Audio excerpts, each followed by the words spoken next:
Right. Hi everyone. This is a poem called Wicked Women by Anny Minor. Chapter 4. Isabel. She was daughter to the moon, born with stars as freckles and found dancing beneath the trees. When a man tried to comb the wild out of her hair and wash the bark from her skin, she called the wolves, she sent to the vultures, and she watched as he was consumed alive, organ by organ. Asked him, "How dare you try to chop my Amazon into firewood for your own warmth?" My mother was full of these fairy tales, and used to tell them to me each night, in the hopes that I would grow up believing in the power of my own magic. Said I was born at a bonfire, chasing circles during the witching hour. I come from a long line of wicked women, but they do not need voodoo dolls or magic spells. Instead, they go straight for the throat.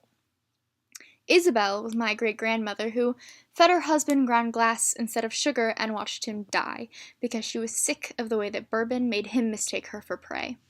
My grandmother Marie went through her husband's savings and bought herself a diamond ring when he spent Christmas inside of another woman. My mother's story is still a family secret, and I will not be telling it to you in case my father is ever listening. I am the next chapter.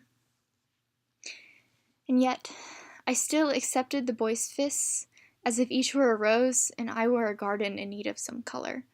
When he left fingerprints on my skin like dark pools over thin ice, I pulled my long-sleeved shirts out of winter storage and I clung to his next morning apologies as if it would calm the swelling.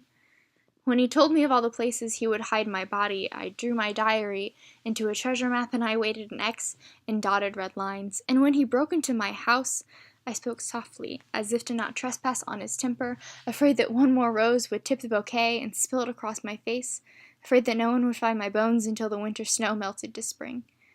I look at my hands and I wonder how I did not inherit their brass knuckles. I pray these fists were something that they had to grow into as well.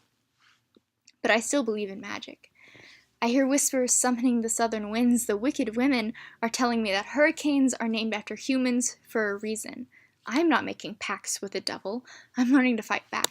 I'm learning to tell him that he is welcome here no longer. Last night, I put on my grandmother's Christmas ring. I studied the design it would make if it ever collided with skin, and I noticed that it fit my finger perfectly. The metal began to sweat, as if a storm were coming.